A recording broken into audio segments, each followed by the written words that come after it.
Hello and welcome to Lost Love Chronicles. Why don't you just disappear? My daughter snapped during the argument. Then her mother added, We'd be better off without you. I didn't argue. I didn't shout.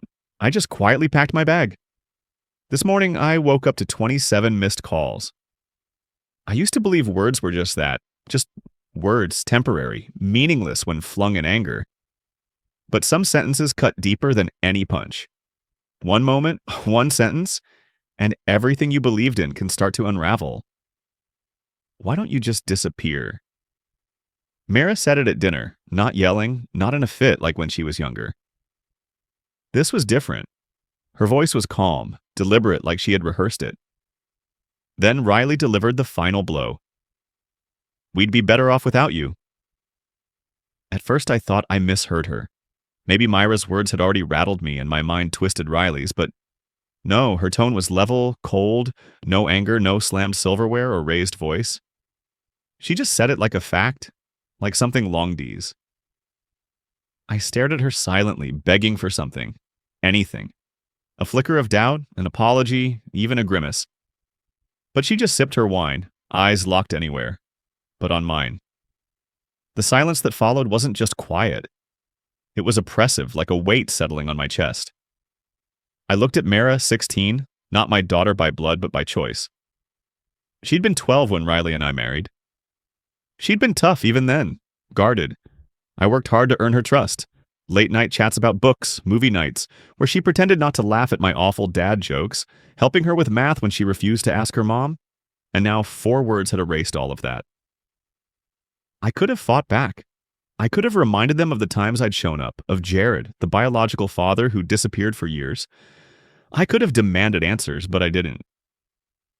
I stood up, chair scraping across the wood floor, and walked away. I could feel their eyes on me as I climbed the stairs. I wanted to look back to catch a flash of regret, hesitation, anything. But I didn't give them that. I went to our room, grabbed my old duffel, and started packing slowly, deliberately. This wasn't a rage-fueled exit. I chose every item carefully, a few shirts, enough clothes for a few days. Toothbrush, phone, charger, passport just in case. And strangely, my hands were steady. I always imagined if things ended like this, I'd fall apart. Cry, beg, try to fix what was breaking. But I didn't. I was calm. Too calm. 2:21. Downstairs I heard muffled voices. Mirror stomping off. Dishes clinking as Riley cleared the table. But no one came after me. No one stopped me. The realization hit hard like a punch to the gut. They didn't care. They weren't expecting me to fight back. They weren't expecting me to stay. And for the first time, I truly felt like a stranger in my own home. I zipped up my bag, slung it over my shoulder, and headed downstairs. Riley stood by the kitchen counter, arms crossed. Her face gave nothing away. Not anger, not regret. Just waiting. So you're just leaving? She asked. You said you'd be better off, I replied, checking my pocket for the keys. I'm respecting that. Her lips parted slightly like she might say something, but then she closed them again. Pride, guilt, or maybe just that same stubborn streak that had built walls between us. I walked to the front door, hand resting on the handle. Before stepping out, I turned to her one last time. You know, I said quietly when Mira said what she did, it hurt. But hearing you agree, that broke something in me, Riley. She blinked once. No sharp comeback. No cutting remark. Just silence. I opened the door and stepped out. The cold night air slapped my face, but I welcomed it. It felt real, more real than anything that had happened in that house over the past hour. I got in my car and drove off without looking back. It wasn't until I pulled into Noah's driveway that it fully sank in. This wasn't just a fight. This wasn't just a bad night. I might never go back. And the scariest part, I wasn't sure I wanted to. Waking up in an unfamiliar bed wasn't the worst part. It was the silence. You ever notice how a house sounds different depending on who's in it?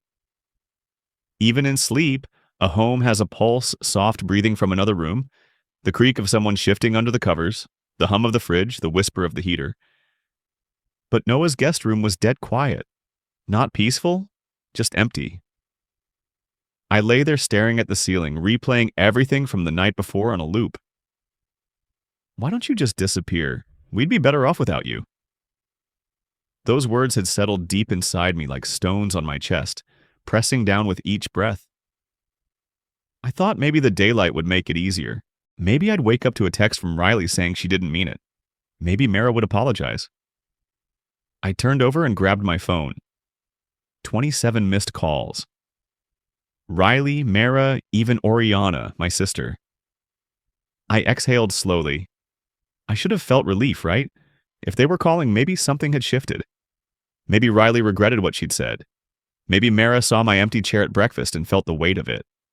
Maybe. But something felt wrong. Riley wasn't the kind of person to call 15 times unless it was serious. And Oriana, she never got involved unless she had to. A bad feeling crawled up my spine. I sat up and threw on the jeans I'd worn the night before, still creased from sleep. Noah was already in the kitchen, scrolling through his phone, coffee in hand. "You look like hell," he said without glancing up. "Good morning to you too," I muttered, grabbing a mug. He finally looked at me. "You check your phone yet?" I nodded, taking a sip. 27 missed calls. Noah raised an eyebrow. "You call back?" I shook my head. He studied me for a second, then turned his phone around and slid it across the counter. I looked down at the screen, not understanding what I was seeing at first. It was a photo of a man smiling at a restaurant table tagged at a location in Chicago. The caption was simple: "Reunited at last, family is everything," and sitting right next to him, smiling, happy. The man beside her was Jared. I blinked, looked again. My stomach twisted. When was this taken? My voice was low, steady. "Posted last night," Noah said, sipping his coffee. "Looks like he's been back in town for a while." I stared at Myra's face. That hopeful smile, the kind she used to have when something wonderful was about to happen. When she got accepted into that summer program, when she finally nailed parallel parking after weeks of practice. That's the look she was giving Jared, like he was the answer to everything, like he hadn't vanished for years. My hands tightened around the phone as I scrolled down. The comments were full of hearts, friends cheering her on. "So happy for you. Finally together." They didn't know. They didn't know Jared had missed 6 birthdays. That he promised her a beach trip when she was 10 and never showed. That the last time he reappeared, he stayed 2 weeks before vanishing again. And Riley, she let this happen. I opened my call log, hovered over Riley's name. I should call. I should demand an explanation, but I didn't. Instead, I did something I hadn't done in months. I checked Myra's Instagram, her latest post, a selfie with Jared. The caption, "Real family time." I inhaled sharply. Real family. I wasn't in any of her photos. I kept scrolling past recent posts, past birthdays and holidays, past trips I remembered vividly. I wasn't in a single one. Even the ones I knew I had been in Yellowstone last summer, Christmas morning, her 16th birthday party, I was gone. Not just untagged, erased. A hollow spread through my chest. This wasn't just about last night. This wasn't rebellion. This wasn't anger. This was a razor. I set the phone down carefully. My coffee had gone cold. I pushed it aside. Noah must have seen something shift in me because his expression softened. "You okay?" I exhaled slow, deliberate. "Number?" He nodded like he'd been expecting that. "You going to call her?" Riley's name still lit up my screen. I stared at it. Then I looked back at Myra's post. Real family time. I made a decision. I slid the phone back across the counter and stood up. "I'm going home," I said. Noah didn't try to stop me, because this time I wasn't going back for them. I was going back to see what was left of me. The drive home was quieter than I expected. No radio, no traffic. I noticed just my thoughts, circling the same truth over and over. I had been erased, not just forgotten, not just ignored, erased. Mira hadn't simply stopped speaking to me. She had rewritten the past. The vacations, the birthdays, the quiet moments we shared gone, and Riley had let it happen. The closer I got to the house, the tighter the knot in my stomach pulled. I didn't know what I was walking into. Were they waiting for me? Had Mira even noticed I was gone? Did Riley regret any of it? Or was she already picturing a life where I didn't exist? I pulled into the driveway and stared at the house I had called home for years. Nothing looked different from the outside. The lawn was trimmed, the lights were on. To a stranger, everything looked perfectly normal. They wouldn't know the man inside had been told plainly that he was unwanted. I stepped out of the car, pocketed my keys, and walked up to the porch. My fingers hesitated on the door handle. I wasn't coming back to beg. I wasn't here to fight. I just needed to see, to confirm what I already suspected. When I stepped inside, I was met with silence. Not the peaceful, familiar kind. The heavy, unnatural kind, like even the house was holding its breath. And then I saw it. The wall of family photos. I had noticed the missing frames before, but standing there now, it hit harder. This wasn't just a few pictures out of place. I had been deliberately removed. One by one, the memories we shared rewritten. The Yellowstone trip, I took that photo. Now there was an awkward gap where I had once stood. Christmas morning Mira had sat next to me, unwrapping that book she'd begged for all year. Now the picture looked wrong, off like someone had been cut away. I took a step back. My breathing was even, but my fists clenched at my sides. This wasn't carelessness. This was calculated. Upstairs, the floor creaked. A door clicked shut soft, but not unnoticed. Mirror. I stood still listening. Then, after a pause, I heard her footsteps move toward the stairs. I turned in time to see her coming down, phone in hand, eyes averted. She didn't greet me, didn't say a word, just passed by, heading into the kitchen. "Morning," I said evenly. She paused just for a second. Then, without looking at me, she muttered, "Morning." The tension hung thick in the air. 3 years of building trust, of showing up, of being the one who never left, and this was where we had ended up. "That's a lot of college you've erased," I said, keeping my tone calm. Finally, she looked at me. Mom wanted me to. Of course, it hadn't even been her idea. She shifted uncomfortably, fingers wrapped tightly around her phone like it was a lifeline. "How long has this been going on?" I asked. She frowned. "What? The photos? The erasing? How long?" This time she met my eyes fully. The defiance from the night before was still there, but beneath it something else flickered, something quieter, something almost fragile. Guilt. A while she admitted before last night, she nodded. I let that settle in. So this wasn't about the fight. This wasn't a burst of anger or a teenage rebellion. She had been preparing for this. "Is this what you wanted?" I asked quietly to pretend I was never here. She exhaled sharply and looked away. "It's not like that then." "What is it like?" Her jaw tightened. "I don't know." "Okay, it felt easier." "Easier?" "Yeah," she snapped. "Easier than having to explain. Easier than—" She stopped herself, shaking her head like she'd already said too much. I watched her, keeping my voice level. "Explain what mirror?" Her phone buzzed. She glanced down. I didn't have to ask who it was. "Jared," I said. She looked up slowly. Her silence. All the confirmation I needed. "How long has he been talking to you?" She hesitated. Another answer without words. "Before last night. Before this week." More silence.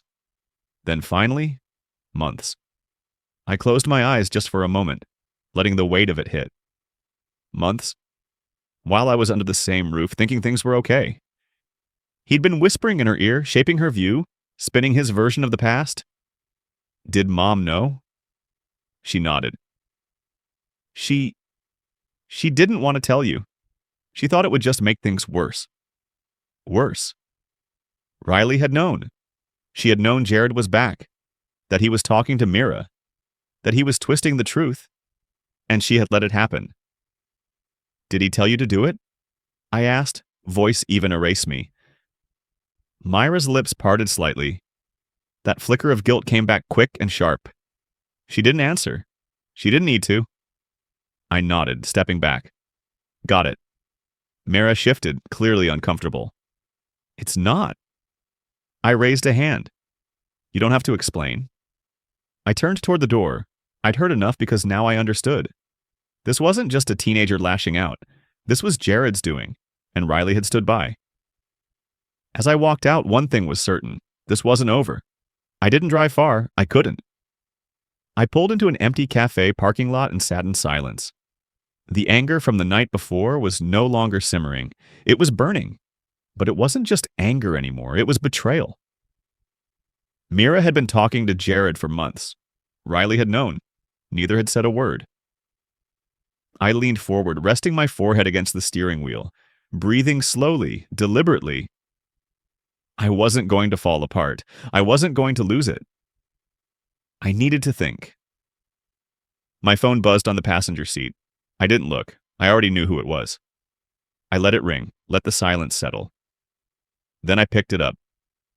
Missed calls yesterday, 8 more this morning. Riley, Mara, Oriana, and now a number I didn't recognize. I hesitated, then answered. Hello, Mr. Carter? The voice was unfamiliar, professional. A woman.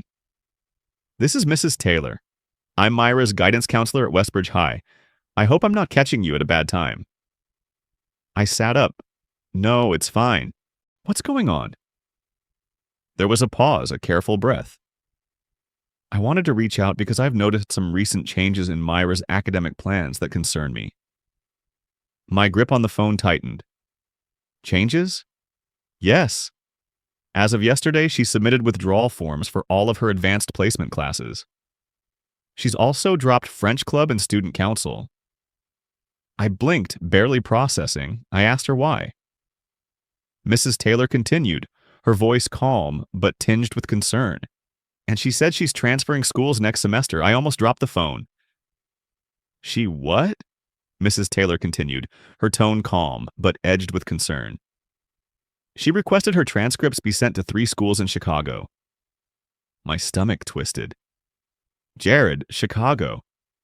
I ran a hand down my face. And you just telling me this now? To be honest, I would have reached out sooner, she said, but her mother signed off on everything.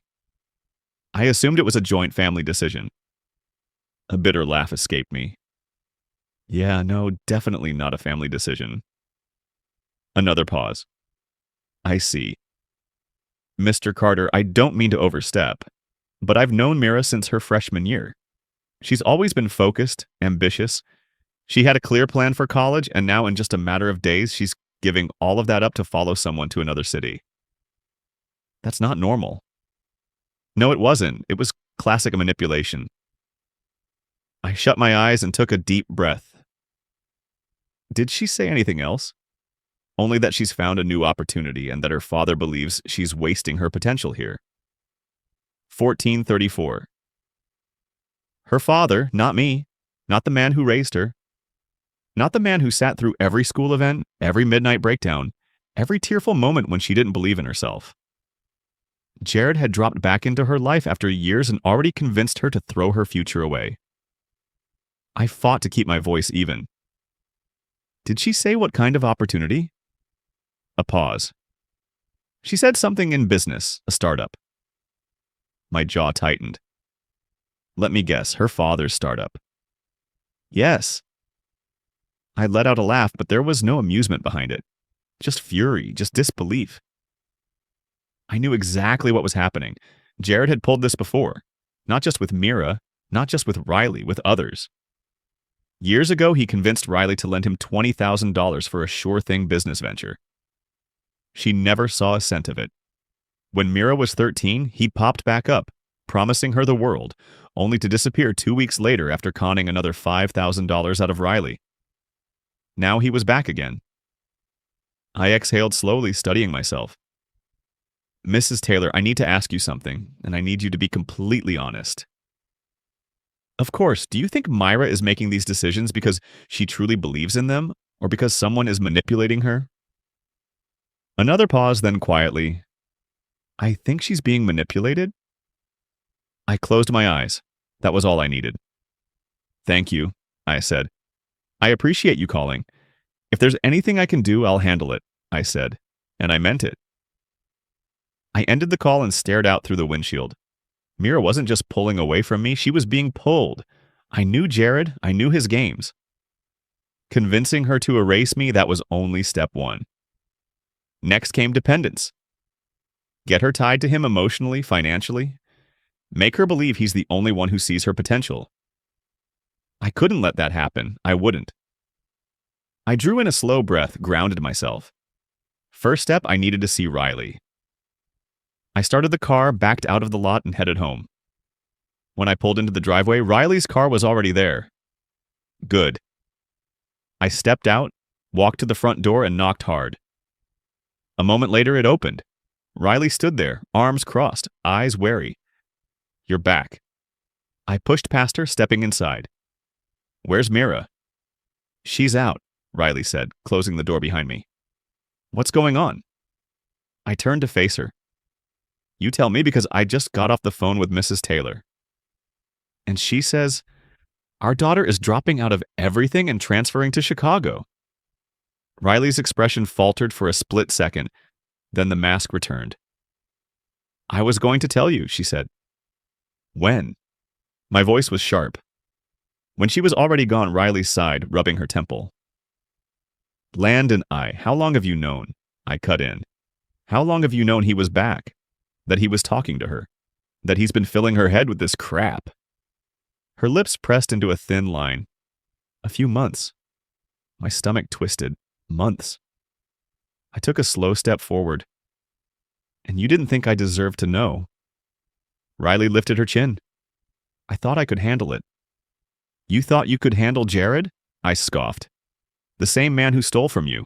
The one who lied to Mira, abandoned her, disappeared for years at a time? And now suddenly you believe he just wants to be a father?" She hesitated. I dragged a hand down my face. "Jesus, Riley, I was scared." She snapped. "All right, I was scared that if I pushed too hard, she'd cut me off, that she'd choose him." I inhaled sharply. "So instead, you let her erase me." Silence. Riley looked away and exhaled. I didn't know what to do. I nodded slowly. "Well, now you don't have a choice." Her eyes narrowed. "What do you mean?" I pulled out my phone. "I'm stopping this." Riley's face palled. "What are you going to do?" I met her gaze. "I'm going to make sure he never gets the chance to do this to her or anyone else again." She stepped in front of me, arms crossed, jaw tight. I could see the tension in her frame, the twitch of her fingers, but I didn't care. I wasn't here to debate. I was here to end this. "You can't just stop Jared." Riley said, "He's already in Myra's head. If you push too hard, you'll only drive her to him faster. She's already running to him." I snapped. "Or did you miss the part where she's transferring schools? Where she's about to hand over her entire college fund?" Riley flinched. "I didn't." She started. "Didn't what?" I demanded. "Didn't think it would go this far. Didn't think he'd do it again." A bitter laugh escaped me. "You should have known better. We both should have." Her jaw tightened. "You think I don't feel guilty? I think you're more focused on keeping Myra's trust than keeping her safe." That one hit. Her face crumpled just for a heartbeat before she covered it again. I exhaled, tired and burning. "Look, I don't have time for this. You want to keep pretending Jared's not dangerous? Go ahead. But I'm not going to stand here and let him do to Mira what he did to you. What he's done to who knows how many others." Riley stared at me, something flickering in her eyes. "What do you mean?" I unlocked my phone and pulled up a folder I'd created years ago, the one I'd hoped I'd never have to open again. Then I turned the screen to her. Riley's breath caught. There it was. The evidence, Jared's trail of scams, the fake businesses, the money stolen, the names of victims, people who had trusted him, believed in him, and been left with nothing. "This isn't just about me." I said, "This is what he does. He earns trust, sells dreams, and then drains people dry before moving on to his next target." Riley's face went pale as she scrolled through the files. "Where did you get all this?" "I've been keeping track since the last time he showed up," I admitted. "I had a feeling he'd come back eventually." Riley swallowed hard. "And now Mira is his next investment." I finished. "Unless we stop him." She stared at the phone, her hands tightening around it. For the first time, I saw real fear in her eyes. You have a plan? She asked quietly. I do. She hesitated. What is it? I exhaled. We take him down. Legally, publicly, we expose him. Riley's expression darkened. How? I glanced at my phone with a little help. I scrolled through my contacts and dialed Oriana. She picked up on the second ring. Landon, I need a favor. A pause. Is this about Mira? Yes, and Jared? Silence. Then what do you need? I looked at Riley Connections. Someone who can help us bring him down for good. Oriana didn't hesitate. I know someone at the SEC. If Jared's soliciting investments under false pretenses, they can launch an investigation. I held the phone tighter. He's clearly trying to drag Mira and her friend's parents into this. Oriana swore under her breath. All right, I'll make some calls. Send me everything you've got. Already on it. We hung up and I turned back to Riley. Step 1, get the SEC involved. Step 2, get the police involved. Step 3. I smiled coldly. Set a trap. Riley exhaled. You want to bait him? Exactly. She looked uncertain. Landon, if we do this, Myra's going to hate us for a while. Probably, I said. But I'd rather she hate me for protecting her than resent me for letting him destroy her future. Riley looked away.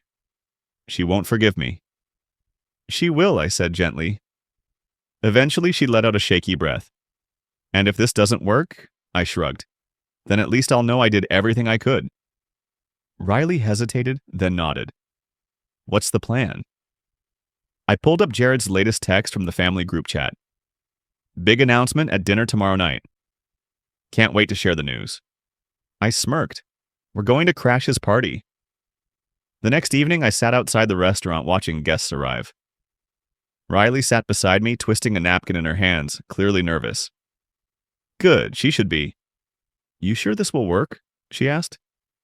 It's already working, I said, nodding toward a black sedan parked nearby.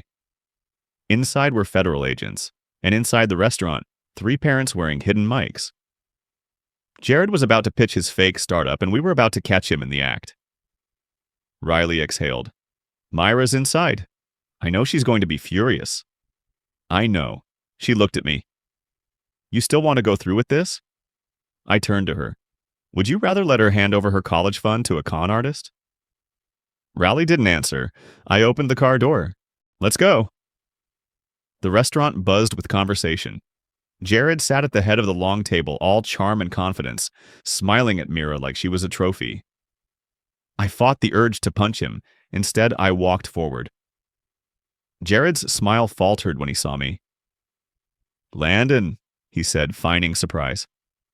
Didn't expect to see you here. I smirked. Figured if this was a family dinner, I should be invited. Myra's expression darkened. Dad, what are you doing here? I didn't answer her. I turned my attention to Jared. So, tell me about this business opportunity, I said, my tone light but edged. I hear it's a once-in-a-lifetime investment. Jared's smile stayed in place, but I caught the flicker of unease in his eyes. That's right, he replied smoothly. I'm offering my family and closest friends the chance to get in on something big. I nodded slowly, and all it takes is a few $100,000 from the people who trust you most. His eyes narrowed. Landon, I don't think this is the right time or place. I smirked. Actually, it's the perfect time. I turned toward the entrance because we've got a few more guests who'd like to join us. Right on Quay, the federal agents entered. Jared's face went pale. They walked straight toward him. Jared Williams, one of the agents, said, producing a folder. Jared stood up quickly, his voice sharp. There must be some mistake. There's no mistake, the agent said firmly. We have evidence of securities fraud, wire fraud, and investment fraud. You're under arrest. Mira gasped. Jared turned to her, trying to recover. Sweetheart, I don't know what's going on. This is all just a misunderstanding. Mira looked at me wide-eyed. For the first time in months, I saw something shift in her expression. Uncertainty. Dad, she whispered. I met her eyes. I told you, kid, real family protects you. And as Jared was handcuffed and led out of the restaurant, I saw it happen the moment she finally understood. I had never been the villain. The room went silent, that heavy, stunned silence that comes in the wake of something explosive. The agents' voices had been calm, professional as they read Jared his rights. A few guests gasped. Others froze, unsure whether to pretend they hadn't just witnessed a takedown or to start whispering about it. But none of that mattered. The only reaction I cared about was Maya's. She stood frozen, staring at the door Jared had been taken through. Her shoulders were tight, her fists clenched at her sides. I could see it, the illusion cracking. I took a cautious step toward her. Mara, don't. She snapped, her voice sharp but trembling. She turned slowly, eyes blazing. But underneath the anger, there was something deeper. Betrayal. You set him up, she said. I held her gaze. I protected you. Protected me. Her voice rose, trembling with emotion, loud enough that a few nearby guests glanced over. You ambushed him. You got him arrested. I exhaled slowly. Mira, listen. Jared wasn't who you thought he was. I know who he is, she yelled. Her face flushed. He's my father. I flinched, not because she said it, but because of how she said it like I wasn't. Riley stepped in gently, placing a hand on Myra's arm. Sweetheart, he was scamming you. He was scamming all of us. Mira yanked her arm away. You both lied to me, she said, her voice cracking. You humiliated me in front of everyone. Do you have any idea what that felt like? Riley's face crumpled. Miroy, I hate you, she said, the words slicing through the air. Riley froze. I swallowed hard. Myra's breathing was ragged now, her chest rising and falling fast, tears brimming in her eyes. But she wasn't finished. I trusted you, she whispered, voice breaking. I thought. She shook her head, choking back a sob. You didn't have to do this. You didn't have to ruin everything, Mara said, her voice thick with emotion. Riley tried again, her tone soft. Mira, we were just trying to keep you safe. Mira let out a sharp, bitter laugh. Safe? She turned her glare on me. You never wanted me to have a relationship with him. You just waited for an excuse to get rid of him. My jaw clenched. That's not true, isn't it? She challenged. You were jealous. You couldn't stand that he came back, that I wanted to be with him. I exhaled slowly, fighting the frustration, exhaustion, and helplessness that came with trying to reach her through the anger. You know what hurts the most? She continued, her voice trembling. I thought you were different. I thought you actually... She cut herself off, pressing her lips together and shaking her head. I took a step closer. Mara, I love you. Her breath hitched just barely. No, you don't. You just want to control me. That hit hard. It hit like a punch to the gut. I'd spent 16 years proving to her that I wasn't like Jared, that I wouldn't leave. I wouldn't hurt her, I wouldn't lie. And now, in her eyes, I was the villain. I nodded slowly, my voice steady. Okay, if that's what you believe, I won't try to convince you otherwise. Mira blinked, caught off guard by my calmness. But let me ask you one thing, I continued. If he was innocent, why did he run? She opened her mouth and closed it. I stepped closer. If he was telling the truth, if he really loved you, why did he ask you to cut me out of your life? Why did he ask you to lie to your mom? Why did he need your money? She shook her head. He was trying to help me, she whispered. I softened my voice by stealing your college fund. Myra's breathing became shaky, and I could see it, the cracks starting to form. The inner battle as her heart and mind tried to process everything. Hey, he said it was an investment, she muttered. I gave her a gentle look. It wasn't. It was a scam, and you weren't the only one he was trying to fool. Tears spilled over, and she angrily wiped them away.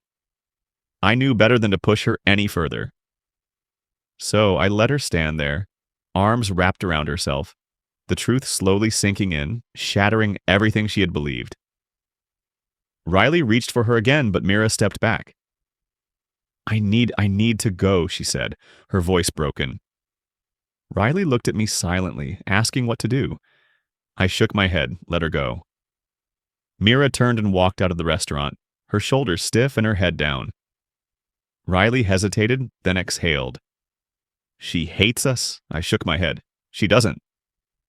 Riley looked at me, her voice faltering. She just said it to our faces. I met her eyes. She's hurting. She's confused. She's angry. I exhaled deeply, but she doesn't hate us. Riley's expression wavered. How do you know? Because deep down she knows the truth. Riley swallowed, staring at the door Mira had just walked through. The weight of everything we'd just been through settling heavily between us. Now we wait, I said quietly. Waiting. That was the hardest part. After months of watching Mira slip away, after everything that had just happened, after exposing Jared and watching her break down in front of me, all I could do now was wait. It had been 3 days since the restaurant, 3 days since she stormed out, since she looked at me like I was the one who had betrayed her, since she walked away without a second glance. And in those 3 days, nothing, no calls, no texts, just silence. Riley was struggling with it in her own way. On the first day, she had paced around, picking up her phone every 5 minutes as if she expected Mira to suddenly change her mind and come home. By the second day, she had gone quiet, exhaustion settling into her bones. By the third, she looked like she had aged 5 years. I didn't tell her, but I had barely slept. I told myself it was because I was waiting for Mira to reach out. But the truth was, I was terrified she wouldn't. What if we had pushed too hard? What if we had done the right thing but lost her in the process? What if after everything, Jared still won? The thought alone made me sick. So, when my phone buzzed on the morning of the 4th day, I nearly knocked my coffee over trying to grab it. Mirror, a text, just one sentence. Can we talk?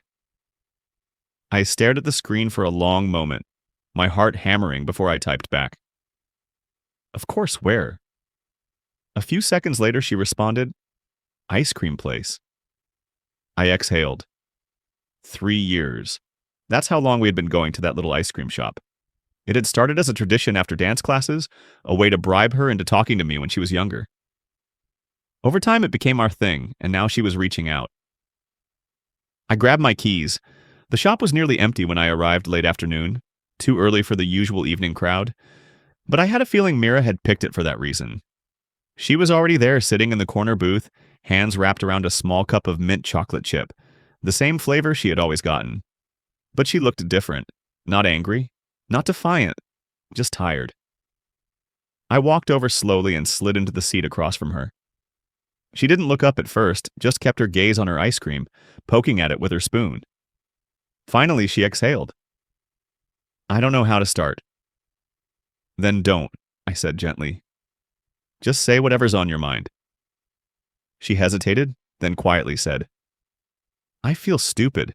That took me off guard. Why? Her fingers tightened around the cup. Because I should have known, I should have seen it. But I wanted it to be real so bad that I ignored everything. I let her sit in the silence for a moment before responding. That doesn't make you stupid, Mira. That makes you human.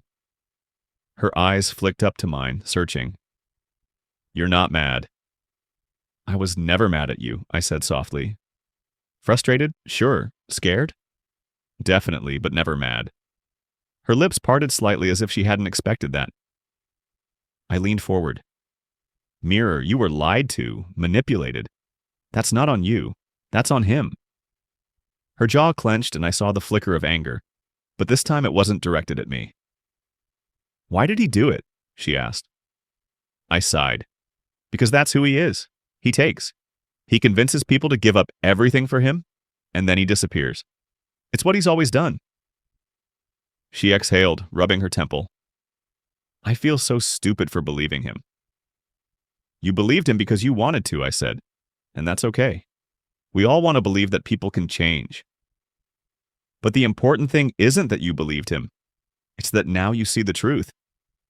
She let that sit for a while before asking barely above a whisper, Why didn't you fight me harder? I frowned. What do you mean? When I was pulling away, when I erased you from the photos, when I said she swallowed hard, when I said all those things, why didn't you stop me? I studied her carefully. Would it have worked? She blinked. I shook my head. You weren't ready to hear the truth yet. If I had pushed harder, you would have just run faster. Her throat bobbed. But I never gave up on you, Mara, I added. Not for a second. She inhaled sharply. I said I hated you. I nodded. You did. She looked away, guilt flashing across her face. I didn't mean it. I know. Finally, her shoulders sagged, the weight she had been carrying for weeks crashing down on her. Sorry, she whispered. I reached across the table, covering her hand with mine. I know, she sniffed, wiping her nose. You're supposed to say it's okay. I smiled gently. No, it's not okay, but it will be. She let out a breathy laugh, shaking her head. God, you're such a dad. I chuckled. You're just realizing that now? She rolled her eyes but didn't pull her hand away. Mom's been freaking out, she admitted. I figured, I said. She thought I wasn't coming home. I met her gaze. Are you? She hesitated, then nodded. Yeah. I exhaled, relief washing over me. But Mira wasn't done. One condition, she said. I raised an eyebrow. Oh, she took a deep breath. I want to help. I frowned. Help with what? She looked me straight in the eye. I want to make sure he never does this to anyone else. I blinked. Ma, she said firmly, he used me. He used my friends. He almost stole my future. And I let him. Her hands clenched into fists. I don't want to just move on like it never happened. I want to do something about it. I studied her carefully, pride swelling in my chest. She wasn't just healing, she was fighting back. And I wasn't going to stop her. I nodded. Okay, she exhaled in relief. Okay. I glanced at her melted ice cream. You going to eat that? She snorted. It's basically soup now. I grinned. Another round? She hesitated and then smiled. Yeah, let's do it. We stood up and walked toward the counter, and for the first time in months, Mira walked beside me, not as someone trying to escape, but as someone ready to rebuild. Healing isn't a straight line. It's messy, unpredictable. Some days it feels like progress. Other days it feels like you're right back where you started. But today felt like progress. Mira had come home. Riley and I had been sitting in the living room when we heard the front door unlock. The sound was so normal, so routine that for a moment, neither of us reacted. But then I saw Riley freeze, her hands tightening around the throw pillow in her lap. I turned just in time to see Mira step inside. She wasn't carrying a suitcase. She wasn't making a dramatic entrance. She just walked in like it was the most ordinary thing in the world. Riley shot up from the couch. Mira. Mira hesitated in the doorway. Yeah, it's me. For a long, painful moment, Riley didn't move, like she wasn't sure if this was real or if one wrong word would send Mira walking back out. Then she took a careful step forward. Are you? Mira cut in before she could finish. I'm staying. Riley's breath hitched and I saw her throat bob as she swallowed, her emotions threatening to spill over. Oh, sweetheart. Before Riley could finish, Mira crossed the room and hugged her. Riley collapsed into the hug, wrapping her arms around Mira like she was afraid to let go. I sat back, watching them, letting them have that moment. Then Mira turned to me. She didn't rush toward me the way she had with Riley, but she didn't hesitate either. She just looked at me for a long second before nodding. I meant what I said at the ice cream shop, she murmured. I nodded back. I know. And just like that, the weight I had been carrying for weeks finally started to lift. She was home. The next few days felt lighter. Mira wasn't avoiding us anymore. She didn't immediately go to her room and shut the door. She was still quiet, still processing everything. But she was here. She asked Riley for help with her history project. She sat next to me on the couch and stole my popcorn during a movie. She stayed at the dinner table instead of rushing off after eating. Small things, huge things. Then one night she knocked on my office door. I looked up from my laptop. Hey, kid. She stepped inside holding a manila envelope. I found this in my room, she said, placing it on my desk. Jared asked me to mail it last week. I frowned, picking it up. What is it? Investment paperwork for his startup, she said. I flipped through the documents, my stomach twisting. Sure enough, it was exactly what I thought. A contract for an initial investment of $50,000? Mira, I said slowly, were you actually going to sign this?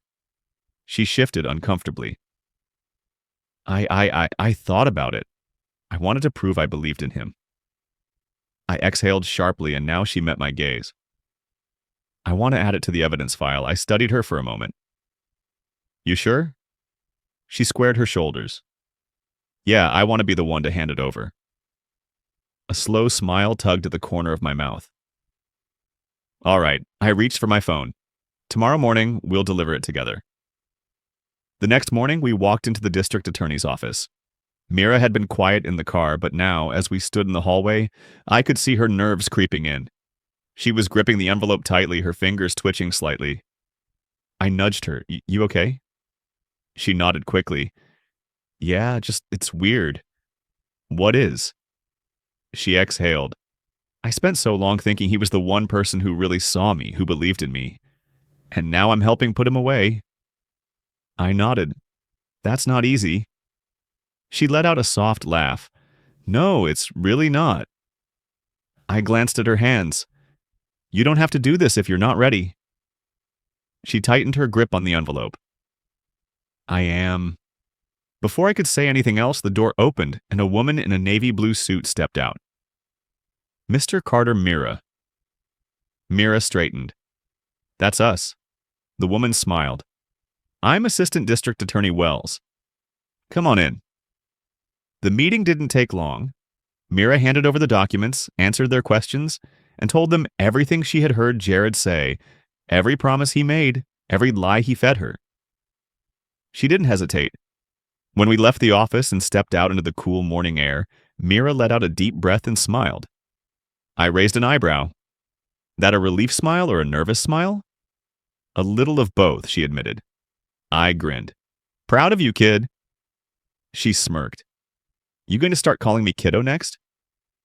Absolutely not, I said. You disowned me. She laughed, really laughed. And God, I'd miss that sound. Then she nudged me. Ice cream. I blinked. At 10 o'clock in the morning, she grinned. Breakfast of champions. I shook my head, chuckling. Let's do it. As we walked down the sidewalk toward our favorite shop, I realized something.